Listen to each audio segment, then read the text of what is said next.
Good morning, everyone. These sorts of blog posts, or at least the titles themselves, always put the critic in me to come out and say, "Hey, what is going on here? Who wrote this? Why did this get written?"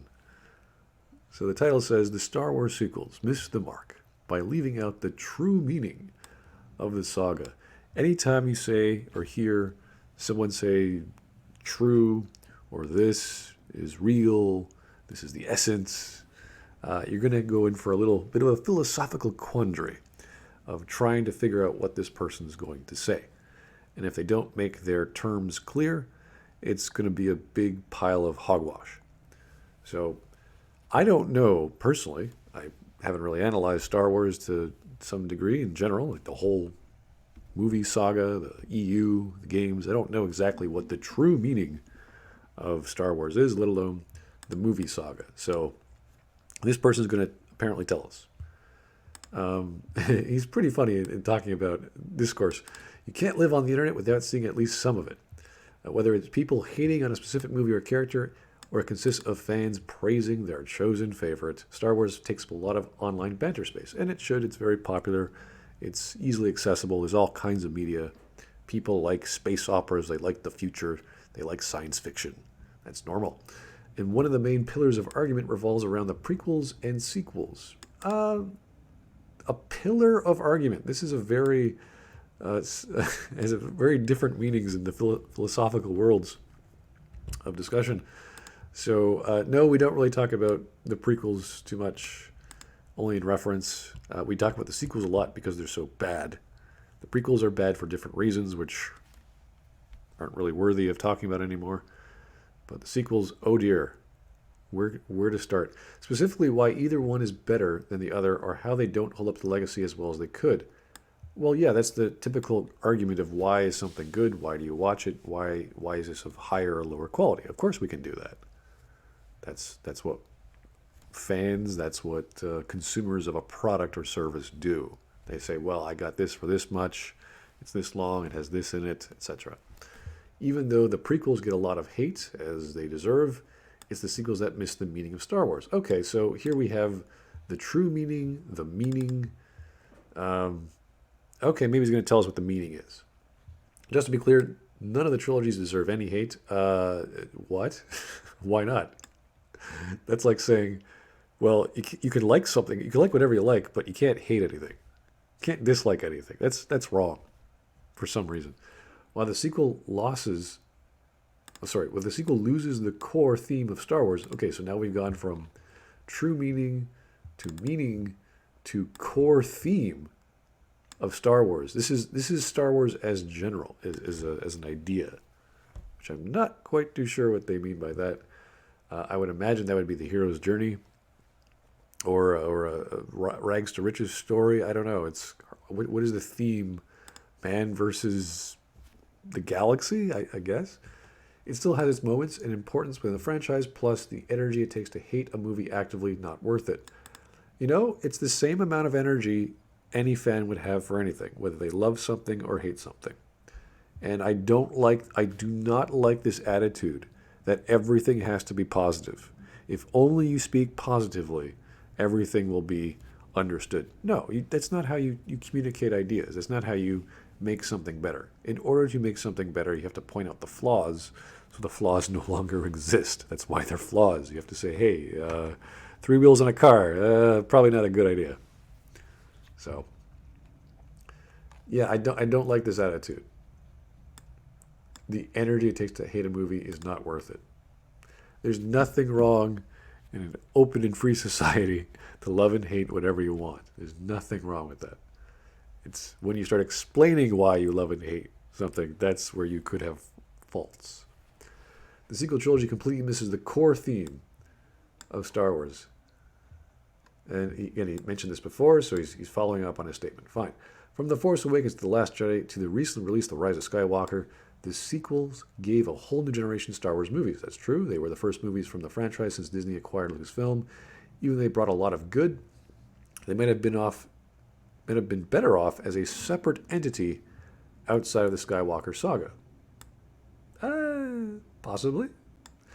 They're touted as the last piece in the saga, but they deviate from a lot of the soul of the first two trilogies. Okay, so we've went. This is again another loaded philosophical term. Soul, core theme, core theme. Uh, it's just like he's using these terms interchangeably. It's like this is not how you write, people. When you write, you use a specific word for a specific reason. You do not start using words that are synonyms and they have multiple meanings. And you say, core theme, true meaning, the soul. These are bad ideas.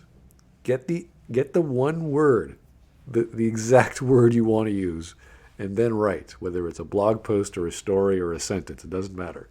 Don't start being wishy-washy with your thesaurus because you have one. So already, I'm already criticizing this person on the mindset to write this way, let alone what he's actually trying to say, because there's so many terms now. That's because at the heart, okay, so soul and heart, I'm assuming, are the same thing.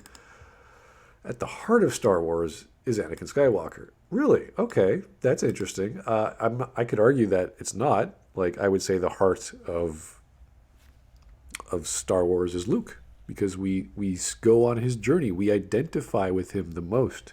We feel and see his aspirations and his emotions the most. He's the main character. And that's not to say we don't identify with the antagonist. We have to do that in a good story. But there's a heck of a lot more emotion and heart and humanity in Luke as a person. There is humanity in Darth Vader or Anakin, especially in the prequels. But I wouldn't call him the heart of, like, the beating heart, the essence, the thing that if you take it out, it's no longer Star Wars.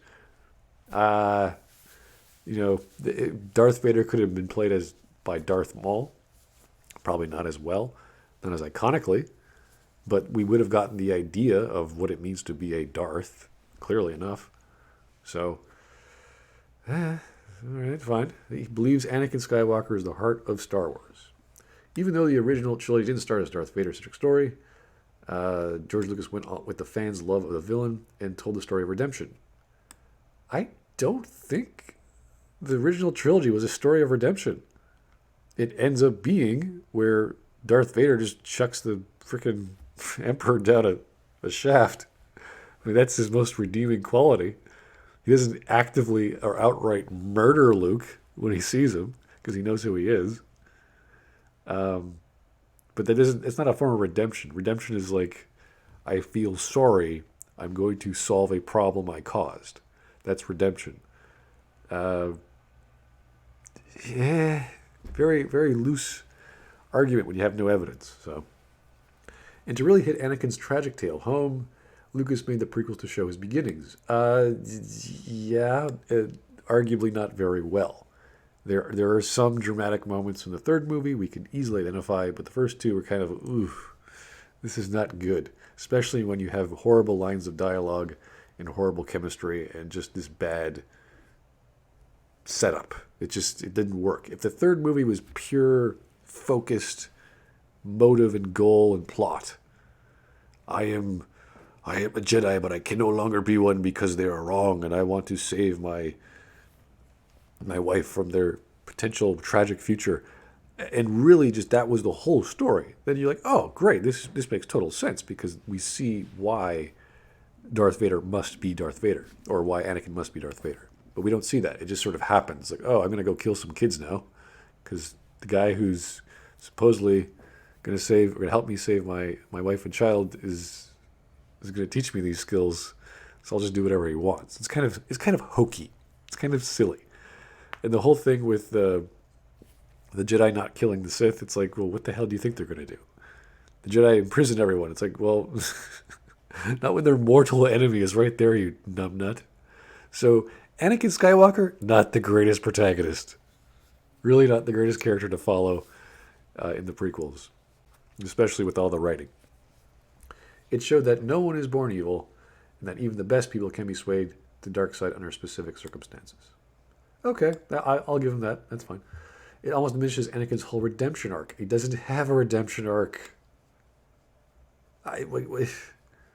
He has one moment, which is the climax of the third film. Throughout the first two films, Darth Vader is still Darth Vader. He's like, I'm badass.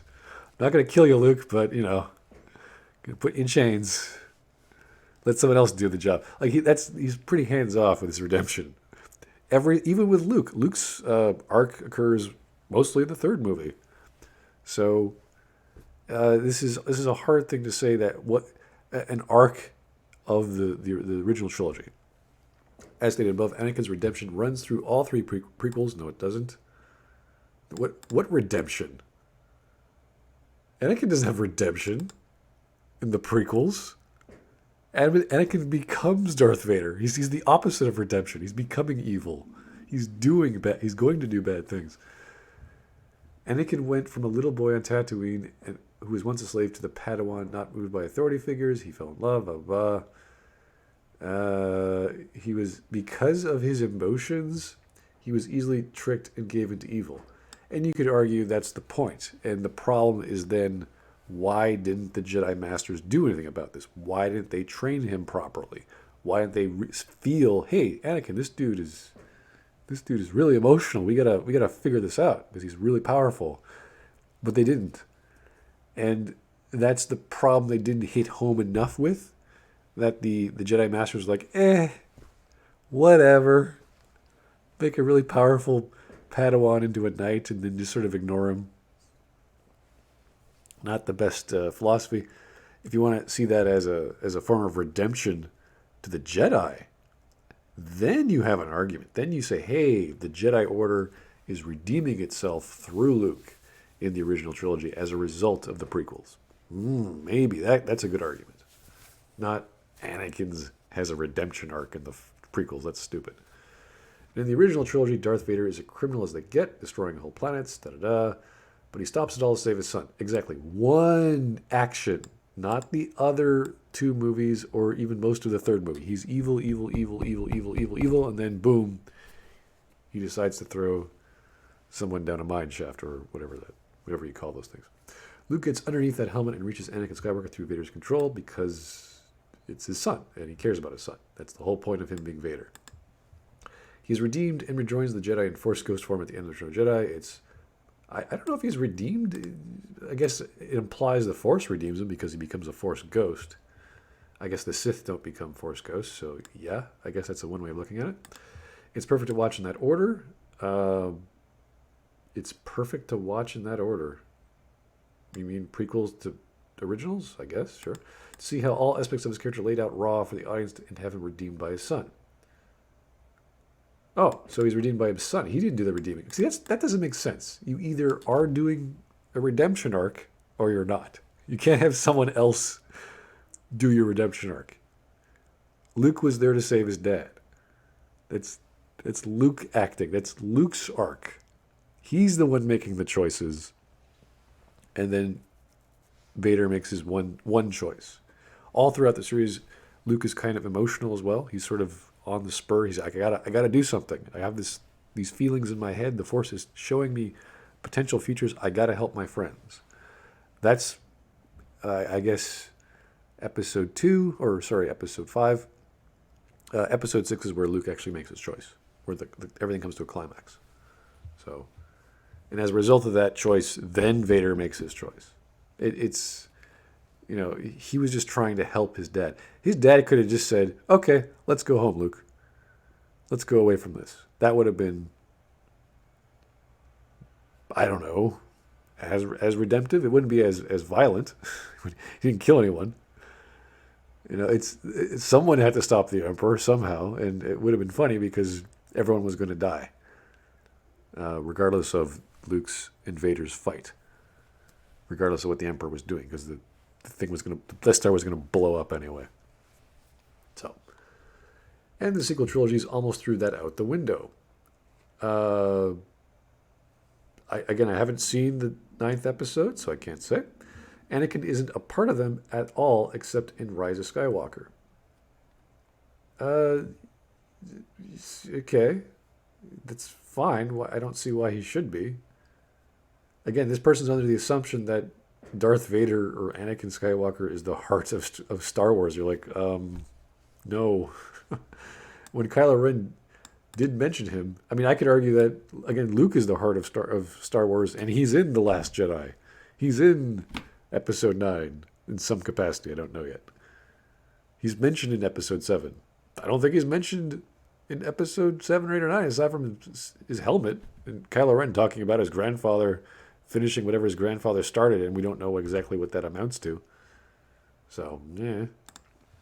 When Kylo Ren did mention him, he's using a bastardization of Anakin's memory in The Force Awakens and onward. Anakin was mostly Darth Vader for his life. So I wouldn't call it a bastardization, and he would obviously see the dark aspects of his character. Palpatine was messing with the perception of his grandfather, but still doesn't leave room for a lot of the real Anakin to peek through.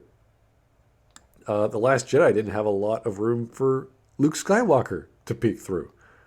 So all he's really saying is, man, this writing sucks. In a very roundabout way, in a very inaccurate way. Anakin Skywalker has one of the most tragic and most significant stories of all time. Ugh. Who says this? We like the character of Darth Vader because it's an iconic, classic look. The quintessential bad guy. He's bad, he kills, he doesn't take crap from anyone. If you fail him, you die. Everyone gets the same treatment. Serve me or die. He is clearly understood. He's got that James Earl's voice, just booming sound.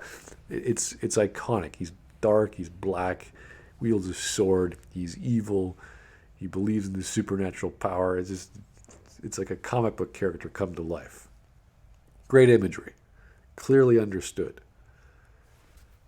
But is it tragic? Maybe. If you like the drama from the third movie, you could call that movie tragic, but you cannot call the character of Darth Vader in the original series like there is some tragedy, but it's not like this great tragedy. It's not like some Shakespearean tragedy where you lose everything. If Hamlet still survived and he was trying to redeem himself in his old age, he didn't get poisoned by Laertes or lived. He cheated his death and he wanted to make the world a better place. That would be a tragic story because he's trying to redeem himself. He can't reveal himself. He can't love another because of what he did. He feels so distraught. He really needs help, but he's trying to help others. That would be tragic. That would be a story. Same with Romeo and Juliet, typical tragedy, romance story, high drama. All poor forms of communication ends in death, and not understanding when someone is dead. So there's other ways of doing tragedy very well. Prequels, nah. Original, wouldn't call it the most tragic of all time. That is. Is The Fifth Element one of the greatest romances of all time? No, I don't think so. It's a space opera like Star Wars, and they're melodramatic. They're supposed to be over the top. Over the top does not mean best. Does not mean good. It just means bigger. But no one in the Star Wars franchise had as great a fall or as tragic of a story as Anakin's. Farcically, that's the problem. It doesn't make too much sense. The Jedi don't kill, but except when they're faced with their mortal enemy, you can do a lot of damage, Anakin. It makes sense, but nope. Don't listen to your Jedi Masters. They don't know any better. Apparently you do. Kill Mace Windu. Why not? Chop his arm off. Fantastic. There's so much conflict in him and so much power that he couldn't handle it all. There's so much confusion. He's confused. He's stupid. He's not an adult. He's trying to be an adult, and he acts like a child. when they should have portrayed him as an adult, acting between adult ideals of good and bad, right and wrong. In trying to save the person he loved the most, he completely lost himself. I wish he completely lost himself. I don't think he was that intelligent. That's the problem with Anakin Skywalker and Darth Vader. In the prequels, Anakin's a moron. In the original trilogy, Darth Vader is pretty competent. He gets shit done. He doesn't fool around. And there's no connection. We see him get up out of that chair after his operation into the suit, but there's no personality connection between that and Episode 4. Episode 3 and Episode 4 are completely different worlds as far as Anakin is concerned. There's no connection. Just like Episode 6 and Episode 8 with Luke. It's just, there's no connection. They don't connect. It's just, they could have been written by other people. In the case of The Last Jedi, obviously it was. As Lucas once wrote, he wasn't going to make more movies expanding on Luke and Leia because he felt Darth Vader's redemption was good enough. Yeah, as a dramatic piece, it is a very notable thing, but he made the prequels anyway. He had to tell a prequel story, fine. Didn't do a very good job, and everyone knows that. It might have been better to make these sequels their own a Star Wars story, like Solo or Rogue One, instead of trying to reach for that Skywalker aspect. Again, there's nothing wrong with talking about Skywalker. I don't see the big deal. It's how you do it. But if you don't understand the true meaning of the saga, or you're trying to invent terms like the soul or the heart or the core theme, and you're using these terms interchangeably, a person like Alani Vargas or whoever writes these things, this is not who you asked to pen the next Star Wars story. Like when Rey took on the Skywalker name, instead of making it a full circle moment, it should become, J.J. Abrams and Chris Terrio were trying to do, it doesn't feel right. The connection to everything in Star Wars wasn't just Skywalker, but a specific Skywalker, Anakin. What? No. There's many things wrong with this post. The movie, which, again, I haven't seen, but I've heard enough to know that it's a bad movie. You have fans of The Last Jedi saying it's a bad movie. So this post is it's poorly constructed. And as a critic, I am on the search for meaning in stories, as all critics are. So to him to throw around words like the true meaning, the core, this or that, the heart, the soul, and to get that wrong, to have some subjective, like, oh, the heart of Star Wars is space battles. It's like, okay, that's a property, that's an element. It's not the core. Yes, it is a star war. You're fighting in the stars, but that's not Star Wars is about. It's not the major theme. And he doesn't define his terms. So I found this interesting on an intellectual level and dissatisfying also on an intellectual level. Thanks for listening to me, guys. Have yourself a great morning.